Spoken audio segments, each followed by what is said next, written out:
Welcome back to Celebrity Radio. It's Alex Melfield talking to some of the country's biggest stars and some of my favourite people. And we've got one for you today. Stephen Mulhern, how are you? Oh, good, thank you, Alex. How are you? I tell you what, I've got mega respect for you, and we've never spoken before, which is disappointing. You've always declined me. What is it? Don't you like me? What is it? Yes, they've always said, no, he's too important. They said, no, you're not big enough. Come off it. I tell you what I love about you. You're a grafter, and I've seen you work live many times, and you're old school. You're a variety entertainer, and I say that as a huge compliment. I hope you take it as such. No, I do, and thank you so much. And the interesting thing is that I do take it as a compliment because there's that thing where, many presenters that are on screen or on stage now, they don't do any sort of performing. They do presenting, but they don't necessarily do any performing. I think it's an important thing, and I've got to thank Butlins for that. From when I was a redcoat, it really learns and teaches you how to work an audience. So, but thank you very much. And I love the fact you now go back there as a headliner and work those enormous rooms. And we've got mutual friends like Steve Hewlett and people like that also do it. And it's tough, isn't it? Those rooms are difficult. And if you can do that, really, TV's a doddle.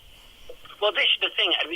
I'm a big fan of Steve. I love him. I think his act is brilliant. If you've never seen him, you should Google him and go and see one of his theatre shows because he's an amazing performer. But as you say, those venues, hold up to 2,500, 3,000 people, and they are. If you can capture that audience, like you say, it makes it a lot easier when you're on screen to do the same thing. I was watching you in Panto a few years ago, and again, you can see the experience. It can be intimidating when they start growling at you and get a bit bored. You've got to know how to handle them, and it seems like, as you prove on TV, you can handle almost any situation. Some are more difficult than others, aren't they? I'm intrigued. Where was I when you came to see me in Panto? Was it Milton Keynes or somewhere like that? It was somewhere down south. I'm in Nottingham. Yeah. Well, here's the thing, right? Is that I did a Panto in Nottingham.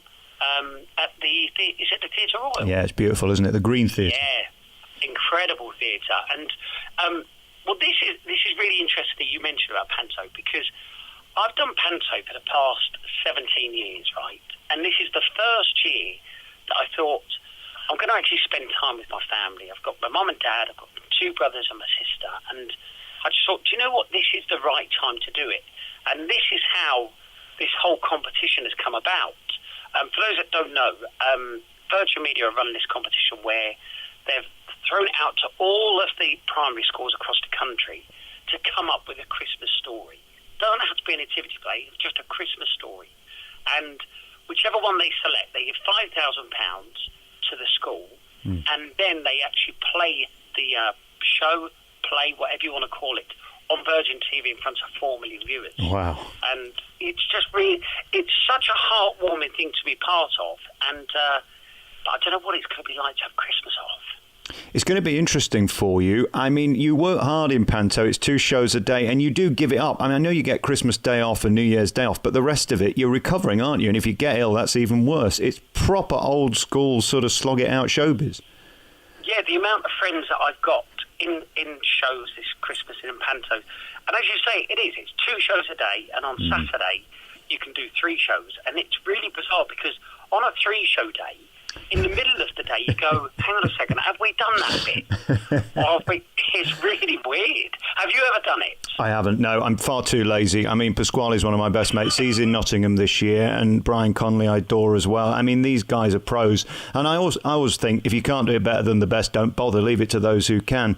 And you sort of have followed that as well. My next question was going to be about reality TV, which you don't seem to have done any of. You keep it classy. Was that another deliberate intention that you wanted to do what you do best? Yeah, listen, I'm not going to knock any reality shows because I've got so many people that work on them, but I would never do it because I've always said, do you know what, if everything dried up, my parents are market traders, so if it all did dry up, do you know what, I've got no problem going back to the markets. I grew up from the age of 11, working on stalls with my parents, but yeah, reality isn't isn't for me. I'll leave that to the likes of the GC. Yes, exactly. Well, it is. It's interesting about the market stall thing. Doddy was my mentor, and he started off selling buckets and pans and spades and things on doors. And he said he learnt his act by knocking on the door and saying, "Ha, good morning, missus. Do you want to buy a shovel?"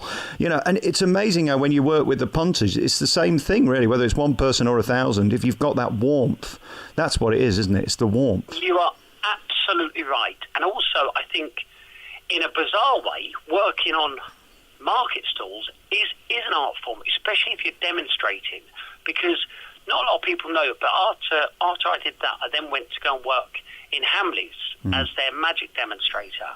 And you've hit the nail on the head, Alex, in terms of if you can talk to people and you've got people skills, I genuinely believe if you use that and just enjoy it, it makes people feel at ease. And if people and an audience, feel at ease, then you're halfway there. I know you have a huge passion for magic. Is this your big thing? I mean, if you had to do one thing before you die, would it be make a rabbit sort of disappear in the hat? I've always said I would love to do a TV magic show. I grew up watching Paul Daniels, who did, the Paul Daniels Magic Show for 17 years. Wayne Dodson, again, massive fan. Yeah, and when he did, It's a Kind of Magic on ITV, it was like a breath of fresh air. And they are two incredible performers. But magic, yes, is one of my biggest loves. I think always will be, and I still do it now. And at parties, I've recently done a kids' party. I tell you what, that's the hardest audience in the world. It really is. It is horrendous. From kids' parties to being the go-to guy on primetime Saturday night TV, as you sit here today, I mean, you're living the dream. And what I love about you, you don't seek publicity, you do it humbly, but you're on the biggest shows on ITV and handpicked by Anton Deck. It's not going bad, is it, really? No, it's going all right. And it's funny you say about the press side of things. Yeah, I've just never really courted the press. I don't necessarily like being in it. And interestingly, when you look at, whether it's Anton Deck or those sort of performers and presenters, they don't either. But overall, I try to keep myself to myself and just work hard, because it's the only way that actually you're gonna do well. But the thing is, as a fellow presenter, I don't know whether you still get nervous, but before I go out, Anton Deck are lucky because they've got each other. But the thing is that when you're behind, trust me, when you're behind that big door on a juggernaut like Britain's Got Talent, it is daunting. Even now, we've done it for 12 years. But I think, there was a famous thing I read about Frank Sinatra, and he said before every single live venue he did, he'd be physically sick in a bowl. Wow. And that's, one of the greatest performers around, or was. It's incredible.